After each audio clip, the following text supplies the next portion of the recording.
Hey, Cole, you Yeah. you don't look so good today. You, I mean, you look a little ghostly. Are you okay? Well, John, I don't share this with a lot of people. I'm on chemo. What? What do you mean you're on, or do you mean chemo's on you? Chemo's on me. I put it on my face every day to get rid of my pre-cancerous cells. Wow, so you really have, is chemo in your cream? It's a chemo cream. You It is. It's you not are such an preparation. John, don't confuse it with your preparation age. idiot. Wow, I feel, you actually look better. Well, that's what I'll do. I'll turn that filter on that makes me look all smooth. Oh, did you do that? I don't use that one No, because not this time, but I will have to once my face starts getting oh, yucky. I forgot to turn my lights on here. Hey, let's see if we. Oh, oh, there we go. Do I look better now if I turn? Oh, You look a lot worse. I can see you more clearly. hey, I wanted to have a chat with you today, if you don't mind. Um, Bet, you just did an interview with Bet. I can never say her name right. I don't know how to say it, I'm pronounce it. going to call it like it's Bulow or I know Bulow. that's not right because that's the way I want to say it. It's a different way. It is, yeah. Beth, and what is Anyway, her? she'll forgive us. And we'll put in the comments below or in the description below, I'll put a link to her fabulous. Both Cole and I have done her show, and it's a great long format show. It's really, really good, and where she interviews really fabulous photographers, which made me wonder why did she interview you? I mean, me.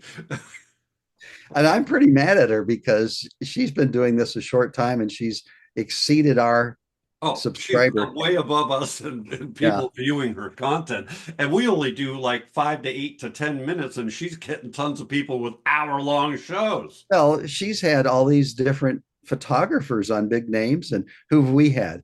John Barclay and Cole Thompson. Nobody cares. Hey, but you know what? You and I were chatting at another time about this ongoing discussion about photo celibacy, and then I mentioned to you that she had Guy Tal on recently, and Guy Tal, who's amazing, great books. I just bought his newest book, actually, highly recommend that. I'll put a link.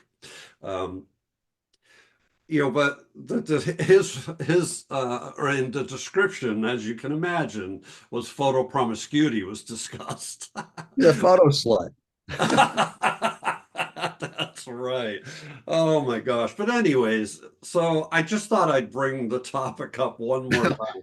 And Oh, I'm going to just a start, dig. because I had an epiphany about this. And you and I have talked about this a lot, and you've admitted that not many people, agree with your stance on photo celibacy. Very few, very few. Yeah. So I just wanted to posit, wow, share this, posit, something like It's a that. big word, even though it's two syllables. Good I for you. You have to know what it means, and that's why I retracted it. But anyways, it seems to me, argument can be made, and I've made this before, and I just want to go through it again. There was a time in your life where because the idea that I want to just rehash here is this idea of copying others. Because I do feel like I can get inspiration from other people's work. So I'm okay looking at other people's work. Right. And I would say to you that you already did that. And so I wonder if it's disingenuous, honestly, at this point for you to say that you're not being influenced when you choose to be celibate, meaning not go look at other people's images when you go somewhere. And so, because you've talked about wanting to copy Ansel Adams, and then you realize I don't want to be the world's greatest Ansel Adams imitator. So help me again understand why I or others who say, but you already have learned that. You already are copying them to some degree. You already have received inspiration from them. So how do you not agree with that? How do you not realize that's So many true? thoughts. So many thoughts. First, Okay. I hear a lot of people say, and let's face it, I would say I've met about one person who's tried it. Our Yeah. friend Sarah Marino. Sarah. She tried it for a year. She said it was beneficial. She moved on. I've heard a lot of people say that they look at other people's photographs for inspiration and that it doesn't influence them. if I'm being completely honest, I say bullshit. Yeah. Seriously. There's no possible way you can immerse yourself in other people's images and not be influenced. I was influenced. I was heavily influenced. But when I found my vision, I wanted to divorce myself of that past influence and find my own path. When you're walking down the path of Edward Weston and Ansel Adams and Imogen Cunningham, if I'm saying her name right, Gene. that you're just on the same path doing the same thing as they did. Yeah. I want to find out how I see without their influence, and so I've worked hard to try to see independently. And one thing that helps me do it is to not every day be scrolling through everybody's great black and white images and go, oh, I love that, because you are influenced. And so I never thought I would continue to do it, but I still find value in it. The other reason is the honest, creating honest work. If I would have seen a harbinger cloud image from someone else and then ran out and copied those and started doing my portfolio, I wouldn't have felt good about that work. Yeah. It's not my idea. And I don't believe that good artists borrow and great artists steal. That is a disgusting philosophy, in my opinion. So I want to remain as much as possible on my own path to forge my own way, not be a lemming and go off the cliff with everyone else who's doing the same fad techniques, the same fad images, the same. And do have I succeeded? No, not completely, because my work looks a lot like the things I loved as a child in the past. But Yeah. I'm trying to work on that. I'm trying to be better. I'm trying to be more creative, not creative by taking an Ansel Adams idea and making it slightly different, but coming up with my own ideas. Yeah, again, this always gets me thinking because I'm not quite 100% there on either side of this argument or discussion, maybe is a better way to put it. Well, you told me you went to Scotland and you didn't look purposely at the work of your co-leader Yeah. or of other photographers in the area. Why? Why Yeah. not get Well, that inspiration? yeah, well, and I was just going to bring that up. I did go to Scotland. I was with Alistair Ben, and all I did was look at a map to see where the Cairngorms were. I didn't look at one photograph because I didn't want to be influenced. I really honestly wanted to show up neutral, if you will, unaffected, just go and be in that landscape and see what happened for me. Now, this is interesting, and I'd be curious of your thought. Obviously, finally, Alistair showed a presentation, and some of those images he said, oh, this was just made, a half a mile down the road, and this one was made just in the backyard. And so now I'm seeing images from that. They were extraordinarily different than anything I would have thought to do. And my immediate impulse was, oh, that's interesting. He's shooting through foreground leaves, getting this beautiful, soft, ethereal look in the foreground, and then the sharp stuff in the background. And he was also doing out of focus, really not playing with altered reality, honestly, because there was nothing sharp. It was just all these cool bokeh shapes with gorgeous light. And so immediately I'm going, hey, good idea. I started playing with out of focus water drops on because we had rain. I started playing with this, that, and the other thing. So in a way, I guess, I am being influenced to now go try something new. And I guess you might say that that's no longer me following my path. I've just diverted on Alistair's path. Everyone can make an argument for their point of view. I don't want to photograph that way. I mentioned to you earlier that I believe everyone's on this spectrum from photographer to artist. Some want to be photographers. They want to learn the techniques. They want to publish their work in say travel magazines, or maybe they're birders, and technique, equipment. Those things are important. But I want to be a creative where I'm trying to see differently, not just a little differently than how Edward Weston did the pepper, and I'm going to do it slightly different. Yeah. I'm going to forge my own path. And we're all on that spectrum.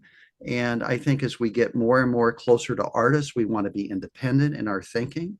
And I want to let go of that baggage. It's like an anchor that holds me down to my past. And I want to let go of that and see for myself. And I get it. Nobody appreciates it. Everybody thinks it's a dumb idea, but I'm convinced it's the right path for me. For you. I think it's the right path for many people. Like we're talking about our vision workshop today. You and I are making our plans. Yes. One of our requirements is that when we tell people the location, they do not go looking it up and looking at photographs of it. Right. I mean, the purpose of this retreat is to find your own vision, not to see how someone else shot this location. I almost said it, this location, and said, wow, I'd like to try that. And let's face it, when we're on a workshop, we see it all the time. Somebody will look at our image and they'll want to imitate it or try to do it. And that's not what an artist does, in my opinion. Well, that's a good that, and I love having these conversations. It seems like they're redundant, but they're not for me at all because it just continues to make me think. It's gotten me to the place where I show up now and don't look where I'm going. And I enjoy that way more. Do I have a little angst when I get there? Yeah, because it would be more comfortable if I had a clue as to where I'm going. But I've gotten over that because I had incredible success in the Cairngorms. I really did. I fell in love with that area. And I felt so good because when I look at the body of work that I created, it's mine. Exactly right. It's mine. And if, gosh, just another light bulb went off. I remember going in 2004. I mean, 20 years ago, I went to Africa with Farrell McCullough to be with my hero, Freeman Patterson. And it was Farrell who started this whole thought process for me. And it just didn't even dawn on me until right now.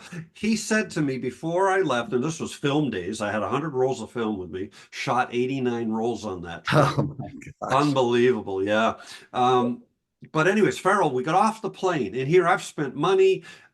Backstory is I didn't have the money. I'd just been through a terrible problem with a business I owned and it fell apart. But my wife said, you need to be with Freeman Patterson, go do it. And I get off the plane and Farrell says to me, he says, John, you're always looking through everybody else's viewfinder. You're always wanting to know what they're doing. He says, on this trip, I have what's the word I want? A challenge. I have a challenge for you. I want you to go this whole trip without looking through anybody else's viewfinder so you can come home with images that are uniquely yours and nobody else's. And I looked at him and I had sweat rings. I mean, I was like, you want me to do what? You want me to not look? I'm not smart enough to make my own pitch. I mean, this is 20 years ago when I really wasn't smart enough, right? And I know I'm still not. I get it, but I was holding back. Yeah. yeah.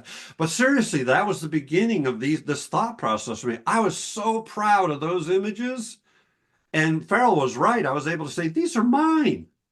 It just astounds me that people don't get it. They say, but by looking at other people's work, I'm inspired to try this or try that. Well, you're trying their idea. And I think I've said this in a past episode, but I'll say it again. If Edward Weston looked at a tree and was inspired to portray it a certain way, and I loved it, people will say, well, if you don't look at his work, you're not going to get that inspiration or those ideas. Well, he got his inspiration from the tree, from nature itself. Yeah. Why is it that I have to look at other people's interpretation of nature to get my inspiration? Why can't I look at the natural world and be inspired? I don't get why people, and I'll tell you the biggest thing I don't get, the people who get angry when I talk about this. I understand you thinking I'm an idiot, I'm a fool. But getting angry about this idea just boggles my mind. Yeah, it makes so much sense. And we certainly have people in the comments, that have, disagreed with you rather vehemently. But I think you've done a good job today of saying this is you. And you honestly, in your defense, you've pivoted significantly from when we first talked about this, whatever, 2 years ago, because you were pretty adamant that everybody should try it. Now you realize that, look, Well, I most think they people, still should try it. yeah. Oh, I do. that's true. That's I true. wish they would. I wish even if they were like Sarah and try it for a year, Yeah. I wish they would try it. Well, Now, you know what? There's a lot of people who will probably disagree with this. We probably have somebody who's a philosopher or something. They're going to write me in the comments and write some big thing about why I'm wrong. But, I know what I know. I love the statement by Rick Rubin. Nothing I've said can be proven, but these are my experiences, and I believe them to be true. Yeah, no, and well said, Cole. Well said. Really good job. I mean, I'm glad we do this. We'll probably do it again because I think it's a topic that deserves.